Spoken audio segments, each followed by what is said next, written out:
ஞானானந்தமயம் தெய்வம் நிர்மலஸ்படிகாகிருதியும் ஆதாரம் சர்வ வித்யாநாமயக்ரீவம் பாஸ்மகே. நேயர்கள் அனைவருக்கும் அஸ்ட்ரோகே செய்யுங்கள் பணிவான நமஸ்காரங்கள். நேயர்கள் அனைவருக்கும் விஸ்வாவசு தமிழ் புத்தாண்டு நல்வாழ்த்துக்கள். எல்லாருக்கும் சௌக்கியமும் மங்களமும் உண்டாகட்டும். ஏப்ரல் 14, 2025 13, 4, 2026 வருடம் உண்டான காலகட்டத்தை தமிழ் வருஷ பரப்பு, தமிழ் வருடம் என்று சொல்கிறோம். அது தமிழ் மாதத்தின் மூலியமாக தமிழ் வருடம் விஸ்வாவசு வருஷம் பிறக்கிறது. இப்போது நம்மளுக்கு போன வருஷம்ன்றது பார்க்கும்போது குரோதி வருஷம்னு சொல்கிறது. இப்போ விஸ்வாவசு வருஷம். சரி, இந்த விஸ்வாவசு வருஷத்தில் என்னென்ன கிரகச்சாரங்கள், கிரக மாற்றங்கள் இருக்குது, இந்த வருஷம் பிறக்கும் பொழுது என்ன கிரக நிலைகள் இருக்குது, என்னென்ன கிரகங்கள் மாற்றங்கள் அமையிறது, பெரிய கிரகங்கள் வருட கிரகங்கள்னு சொல்லக்கூடிய சூரியன், அதாவது குரு, சனி, ராகு, கேது இவர்களுடைய மாற்றங்கள் என்ன, மாத கிரகங்கள்னு சொல்லக்கூடிய சூரியன், செவ்வாய், புதன், சுக்கிரன் இவா 4 பேரும் மாத கிரகங்கள்னு சொல்லக்கூடியது. சந்திரன் தினக்கோள், அதாவது 2.25 நாளைக்கு ஒரு ராசியிலிருந்து அடுத்த ராசிக்கு போகிறார். பொதுவாகவே பார்த்தீங்கன்னா இந்த வருடம் பிறக்கும் பொழுது தமிழ் வருடத்தின் ராஜா அப்படின்னு குறிப்பிடக்கூடியவர் பங்குனி மாதத்தின் அமாவாசை வரக்கூடிய நாளின் அடுத்த நாள், அதாவது இந்த தெலுங்கு வருடம் யுகாதி இருக்கு இல்லையா, யுகாதி வருஷம் பிறக்கிறது இல்லையா, யுகாதி தெலுங்கு வருடம் பிறக்கக்கூடிய நாளை அந்த நாளின் ராஜா, அந்த நாளின் நாயகன் யாரோ, அதாவது கிரகம் எதுவோ அதுவே இந்த புது வருஷத்தின் ராஜாவாக எடுத்துக்கொள்ளப்படுறது. அதனால் இந்த வருஷம் பார்த்தேன்னா சூரியன் ராஜாவாகவும் அவரே சேனாதிபதியாகவும் அவரே அர்க்காதிபதியாகவும் வரார். இதை தவிர பார்த்தேன்னா அதாவது சந்திரன் மந்திரியாக இருக்கார். அது எப்படி சந்திரன் வரார் அப்படின்னா, இந்த வருஷம் விஸ்வாவசு வருஷம் பிறக்கிறது இந்த திங்கட்கிழமை, அதனால் சந்திரன். அதே மாதிரி பார்த்தேன்னா ஆவணி மாதம் சேனாதிபதி எப்படி டிசைட் பண்ணுறது அப்படின்னா, சேனாதிபதினு சொல்லக்கூடியது ஆவணி மாதம் வரக்கூடிய முதல் நாளை சேனாதிபதியும், ஆடி மாதம் அப்படின்னு சொல்லக்கூடியது சஸ்யாதிபதி. இதெல்லாம் எதுக்கு முக்கியம் அப்படின்னா, சஸ்யாதிபதி அப்படின்னா இந்த விளைச்சல் எப்படி இருக்கும் அப்படின்னு சொல்லக்கூடியது. சேனாதிபதியை எதுக்கு சொல்கிறோம் அப்படின்னா, இந்த இராணுவங்கள், அதை தவிர தளவாடங்கள், அதை தவிர நம்முடைய பாதுகாப்பு, இதை ஆளக்கூடியவர் யார் அப்படின்னா சூரியனாக இருப்பார் இந்த வருஷம். அதனால் என்ன ஆகும் அப்படின்னா, இந்தியாவினுடைய பொதுவாகவே இந்த லா அண்ட் ஆர்டர் ரொம்ப ஸ்ட்ராங்காக இருக்கும். மிகவும் கடுமையான சட்டங்கள் பாயக்கூடிய காலகட்டமாக இருக்கும்.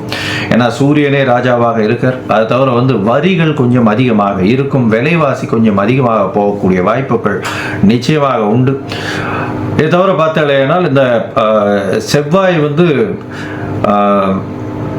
உங்களுக்கு அதாவது இந்த வருஷம் தனாதிபதினு சொல்லக்கூடியவர் செவ்வாய். தனாதிபதி அதாவது தானியாதிபதினு சொல்லக்கூடியவர் செவ்வாய். தானியங்கள்லாம் விளைவிக்கிறதுக்கு செவ்வாய்ன்றதுனால நெருப்பின் மூலியமாக தானியங்கள் அதாவது லாஸ் ஆகக்கூடிய வகைகள் வாய்ப்புகள் மிகவும் அதிகமாகும். அதை தவிர தானியங்களுடைய ஸ்கேர்சிட்டி கொஞ்சம் அதிகமாக இருக்கும். அதாவது தானியங்கள் கிடைக்கிறதுல கம்மியாக இருக்கும். அதன் மூலியமாக விலைவாசிகள் ஏறக்கூடிய வாய்ப்புகள் மிகவும் அதிகம். தங்கம் விலை ஏறக்கூடிய வாய்ப்புகள் நிச்சயமாக உண்டு. தங்கம் அதிக உச்சம் தொடக்கூடிய வாய்ப்புகள் மிகவும் அதிகம் இந்த வருஷம் பார்த்தாலேயானால்.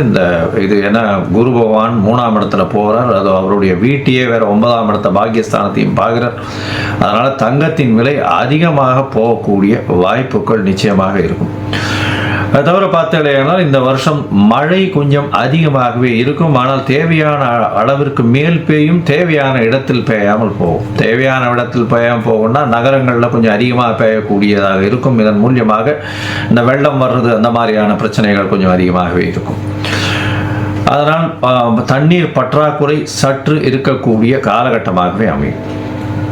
சரி, மொத்தத்தில் இந்த வருஷத்தில் பார்த்தீங்கன்னா சூரியனுடைய கட்டுப்பாட்டில் எல்லா விஷயங்களும் வர்றதுனால நாட்டை ஆளக்கூடியவர்களுக்கு நல்ல ஒரு ஏற்றமான காலகட்டமாக இருக்கும். இருந்தாலும் கடுமையான சட்டங்கள் கொஞ்சம் அதிகமாக வரக்கூடிய வாய்ப்புகள் நிச்சயமாக உண்டு.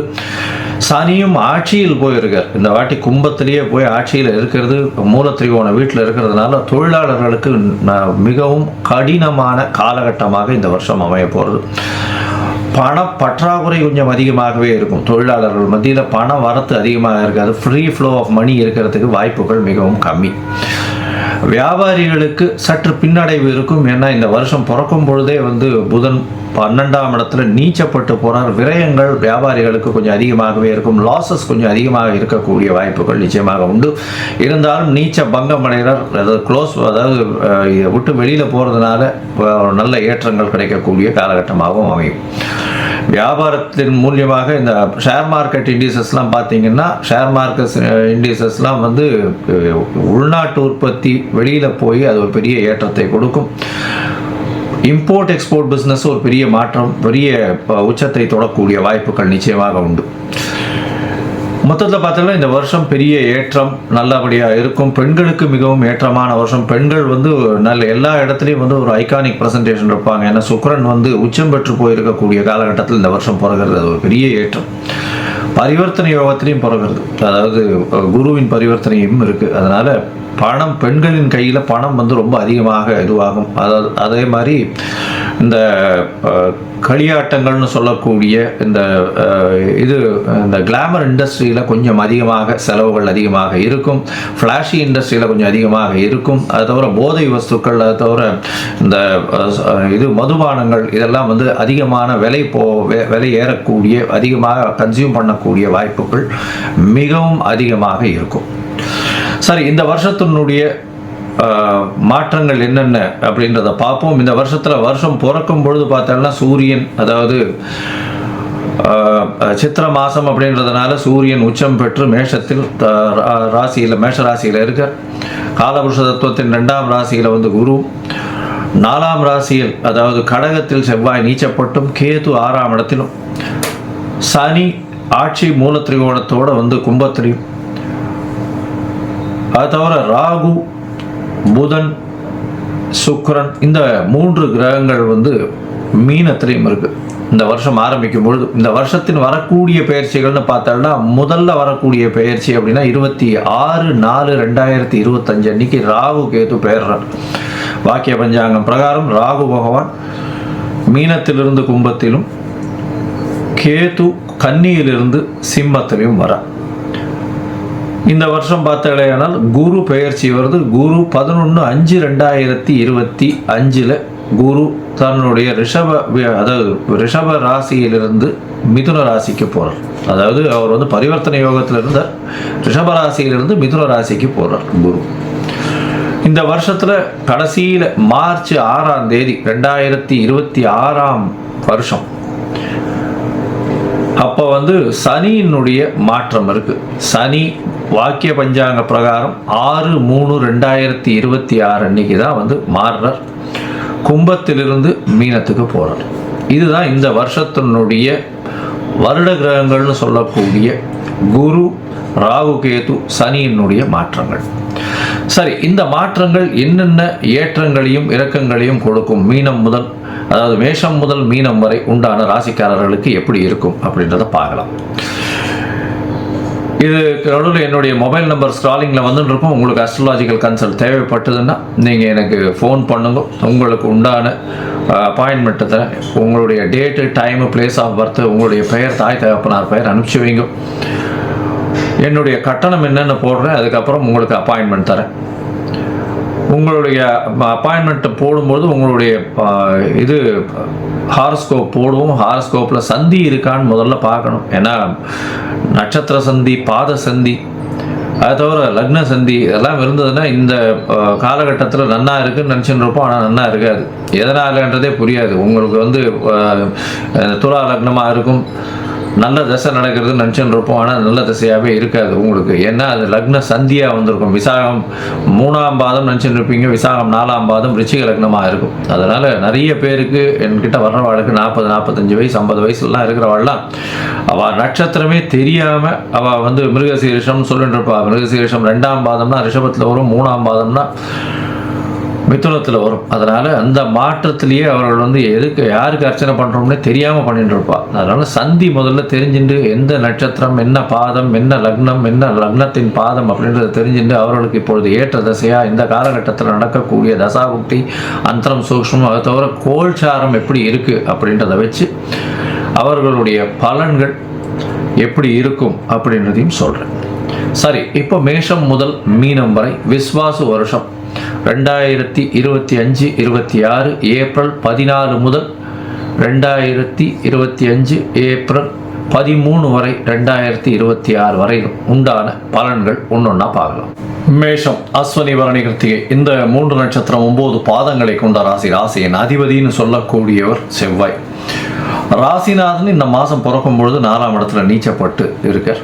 அவர் மாத கிரகம்ன்றதுனால ஒரே ஒரு மாதம் 1.5 மாதத்தில் அவர் மாறி போயிடுவார். அதனால் ஒரு பெரிய விசேஷம், அதாவது அதனால் ஒரு பெரிய செட்பேக்ன்றது ஒன்றும் கிடையாது, கவலைப்பட வேண்டாம். பொதுவாக பார்க்க வேண்டியது நம்ம வருட கிரகங்கள்னு சொல்லக்கூடிய குரு, ராகு, கேது மற்றும் சனியினுடைய மாற்றங்களை வச்சு தான் பொதுவாக வருஷ பலன்களை சொல்லணும்.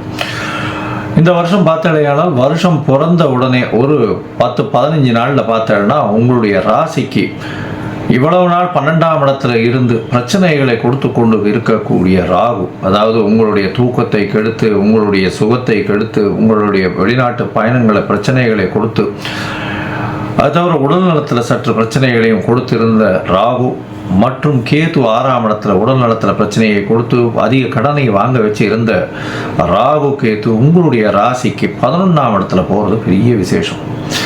இதன் மூலியமாக பார்த்தாலேயானால் தொழிலில் பெரிய ஏற்றம் கிடைக்கக்கூடிய காலகட்டம், லாபம் மிகவும் அதிகமாக இருக்கக்கூடிய வாய்ப்புகள் மிகவும் அதிகம். ராகு 11ஆம் இடத்துல போகிறது பெரிய ஏற்றத்தை கொடுக்க போகிறது. எல்லா விதமான விஷயங்களிலும் வெற்றி கிடைக்கும். அதனால 11ஆம் இடத்தில் ராகு நினைத்த காரியங்கள் நினைத்த இடத்தில் நடக்கக்கூடிய காலகட்டமாக அமைப்போம். இதன் மூலியமாக எது நினைத்தீர்களோ அது உங்களுக்கு சேரும். அதனால கவலைப்படவே தேவையில்லை. 11ஆம் இடத்தில் ராகு இருந்தால் அபரிமிதமான ஒரு மாற்றங்கள் ஏற்றங்கள் இருக்கக்கூடிய வாழ்வில் பெரிய ஏற்றங்கள் இருக்கும். இந்த ராகு கேதுவின் பெயர்ச்சி உங்களுடைய வாழ்வில் பெரிய மாற்றத்தை ஏற்படுத்தக்கூடிய காலகட்டம். அதன் மூலியமாக இந்த விஸ்வாவசு வருஷம் பெரிய ஏற்றத்தை கொடுக்க போகிறது. ராசிக்கு 5ஆம் இடத்துல கேது பகவான் உட்கார்றார். அதனால குழந்தை பிராப்திக்கு பார்த்து கொண்டிருப்பவர்களுக்கு சற்று பின்னடைவு இருக்கக்கூடிய வாய்ப்புகள் நிச்சயமாக உண்டு. ஏன்னா சனியின் பார்வையும் இருக்கு, கேதுவினுடைய இது 5ஆம் இடத்துலையும் இருக்கு. அதனால குழந்தை பிராப்திக்கு பார்த்து கொண்டிருப்பவர்களுக்கு கொஞ்சம் பிரச்சனைகள் இருக்கும். அதனால கொஞ்சம் பொறுமையாக இருக்கிறது நல்லது. இந்த வருஷம் பார்த்தாலேயானால் உங்களுடைய ராசிக்கு 3ஆம் இடத்துல 2ஆம் இடத்துல இருந்த குரு பகவான் 3ஆம் இடத்துல போகிறார். அதனால கண்டிப்பாக திருமணம் கைகூடக்கூடிய காலகட்டம், முயற்சிகள் எல்லாமே வெற்றி பெறக்கூடிய வாய்ப்புகள் உண்டு. என்ன சார் இது 3ஆம் இடத்துல குரு போனால் நல்லது இல்லைன்னு சொல்லுவாங்கன்னா 12ஆம் அதிபதி அப்படின்னு ஒரு விரய ஸ்தானாதிபதியை இன்னொரு மறைவு ஸ்தானத்துக்கு போகிறார். அதாவது மறைவு ஸ்தானாதிபதி இன்னொரு மறைவு ஸ்தானத்துக்கு போகிறது பெரிய ஏற்றத்தை கொடுப்பார். இதன் மூலியமாக என்ன அப்படின்னா வெளிநாடு போகணும்னு நினச்சிட்டு இருந்தீங்கன்னா வெளிநாடு போகக்கூடிய வாய்ப்புகள் நிச்சயமாக வரும். வெளிநாட்டில் போய் படிக்கிறதுக்கு வெளிநாடு போகணும்னு நினைக்கிற மாணவர்களுக்கெல்லாம் பெரிய ஏற்றம் கிடைக்கக்கூடிய காலகட்டமாக அமைப்போம். திருமணம் கைகூடக்கூடும். ஏன்னா உங்களுடைய ராசிக்கு 7ஆம் இடத்தை குரு பார்க்கிறார். பெரிய ஏற்றம் கிடைக்கக்கூடிய காலகட்டமாக அமைப்போம். அது தவிர உங்களுடைய ராசிக்கு பாக்கியஸ்தானத்தையும் குரு பார்க்கிறார். அதாவது 9ஆம் இடத்தையும் பார்க்கறதுனால தந்தையின் உடல்நிலையில் நல்ல ஒரு ஏற்றம் இருக்கும். உங்களுடைய உடல்நிலையில் நல்ல ஒரு ஏற்றம் இருக்கக்கூடிய காலகட்டம். இதை தவிர பார்த்தாலேயானால் உங்களுடைய ராசிக்கு 9ஆம் இடத்தை குரு பார்க்கறதுனால மேல் படிப்புக்கான விஷயங்கள், மேல் படிப்புக்கு இவ்வளவு நாள தடையாக இருந்த காரணங்கள் எல்லாமே தடை விலகி உங்களுக்கு நல்ல ஒரு ஏற்றம் கிடைக்கக்கூடிய காலகட்டமாக அமைய போகிறது. போஸ்ட் கிராஜுவேஷன் வெளிநாடு போய் படிக்கணும்னு நினைக்கிறவர்களெல்லாம் கண்டிப்பாக மேஷ ராசிக்காரர்களுக்கு அமையக்கூடிய பாக்கியம் உண்டு. இந்த வருஷம் உங்களுடைய ராசிக்கு 11ஆம் இடத்தையும் குரு பார்க்குறார். தனகாரகன் லாபஸ்தானத்தை பார்க்கறது எவ்வளோ பெரிய விசேஷம்னா, நீங்கள் எந்த டேப்பை திறந்தா எண்ணெய் கொட்டித்துனா விசிறு இல்லாமல் கொட்டுமே அந்த அளவுக்கு பண வரவு, எந்த ஒரு தங்கு தடைகளும் இல்லாமல் வரக்கூடிய வாய்ப்புகள் உங்களுக்கு உண்டு. எது எடுத்தாலும் வெற்றி கிடைக்கும். மூத்த சகோதர சகோதரிகள் மூலியமாக சிறு சிறு பிரச்சனைகள் இருந்தாலும் உங்களுக்கு பண வரவு மிகவும் அதிகமாக இருக்கும், லாபங்கள் அதிகமாக இருக்கும். நினைத்த காரியங்கள் நினைத்த இடத்தில் நினைத்த நேரத்தில் நடக்கக்கூடிய வாய்ப்புகள் நிச்சயமாக உண்டு. இந்த வருஷம் பார்த்தாலேயானால் சனி உங்களுடைய ராசியிலேயே இருக்கார் 11ஆம் இடத்துல. 10-11 அதிபதி 11ஆம் இடத்துல போய் இருக்கார். தொழிலில் அபரிமிதமான லாபம் வரும். அபரிமிதமான லாபம்னா இவ்வளவு நாளாக உங்களுடைய ராசிக்கு உங்களுடைய தொழிலாளர்கள் மூலியமாக சிறு சிறு தொல்லைகள் இருந்துகிட்டே இருந்தது. தொழிலில் மிகுந்த சுணக்கம் வந்து கொண்டே இருந்தது. இப்போ பார்த்தோம்னா தொழிலில் மேன்மை இருக்கக்கூடிய காலகட்டமாக இந்த விஸ்வாவசு வருது. இதன் மூலியமாக பார்த்தோம்னா இந்த வருஷம் மொத்தமே உங்களுக்கு ஒரு பெரிய ஏற்றம் கிடைக்கக்கூடிய வருஷமாக இருக்க போகிறது. மொத்தத்தில் இந்த மேஷராசி என்பவர்களுக்கு பார்த்தேன்னா எடுத்த காரியங்களில் வெற்றி, அதாவது இளைய சகோதரர் மூலியமாக நல்ல ஒரு ஆதாயம் கிடைக்கக்கூடிய காலகட்டமாக அமையும். திருமண பாக்கியம் ஏற்படக்கூடிய காலகட்டமாக அமைய போகிறது. எடுத்த விஷயங்கள் எல்லாமே வெற்றி பெறக்கூடிய வாய்ப்புகள் உண்டு. மேற்படிப்பிற்காக வெளிநாடு, வெளியூர், வெளிமாநிலம் செல்லக்கூடிய பாக்கியம் நிச்சயமாக வரும். வெளிநாட்டிற்கு போய் படிக்கக்கூடிய பாக்கியம் உங்களுக்கு வரக்கூடிய வாய்ப்புகள் நிச்சயமாக உண்டு. உங்களுடைய ராசிக்கு பார்த்தலைன்னா புதிய வேலை கிடைக்கக்கூடிய வாய்ப்புகள் நிச்சயமாக இருக்கு. குரு சனியையும் ராகுவையும் பார்க்கறதுனால கோதண்ட ராகுவா மாறுறதுனால எல்லா விதமான விஷயங்களிலும் வெற்றி பெறக்கூடிய வாய்ப்புகள் உண்டு. மூத்த சகோதர சகோதரிகள் மூலியமாக சிறு சிறு பிணக்கு இருந்தாலும் அதில் ஒரு ஏற்றம் இருக்கக்கூடிய காலகட்டமாக அமைய போகிறது. எடுத்த காரியங்கள் அனைத்திலும் வெற்றி அடையக்கூடிய காலகட்டமாக அமைய போகிறது. இந்த மேஷராசிக்காரர்கள் யோக நரசிம்மரை போய் வழிபட்டு வர்றதும், அவருக்கு ஒரு சிவப்பு கலர் துணி வஸ்திரதானம் கொடுத்துட்டு வர்றதன் மூலியமாகும் எல்லா விதமான ஏற்றங்களும் கிடைக்கும். அதுவும் இந்த மேஷராசிக்காரர்கள் இந்த செங்கல், மண், ஜல்லி இந்த மாதிரியான வியாபாரம், ரத்த சம்பந்தப்பட்ட டாக்டராக இருக்கிறவர்கள், இவர்களுக்கெல்லாம் மருந்து சம்பந்தப்பட்ட, மருத்துவமனை சம்பந்தப்பட்ட, அதை தவிர ரியல் எஸ்டேட் பண்ணுறவங்க, நெருப்பு சம்பந்தப்பட்ட, அதை தவிர சமையல் கலை வல்லுநர்கள், இவாளுக்கெல்லாம் பெரிய ஏற்றம். அதை தவிர உடற்பயிற்சி செய்கிறவங்க, அந்த யூனிஃபார்ம் சர்வீசஸில் இருக்கிறவங்க, ஐபிஎஸ் அந்த மாதிரியான கேடர்ஸில் இருக்கிறவங்க, ஆர்மி, நேவி இந்த மாதிரியான விஷயங்கள் இருக்கிறவங்களுக்கெல்லாம் பெரிய ஏற்றம் கிடைக்கக்கூடிய காலகட்டமாக அமைகிறது. இந்த வருஷம் பெரிய ஏற்றமான வருஷம். இந்த வருஷத்தில் 85 விழுக்காடு உங்களுக்கு எல்லா விதமான வெற்றியும் கிடைக்கும்.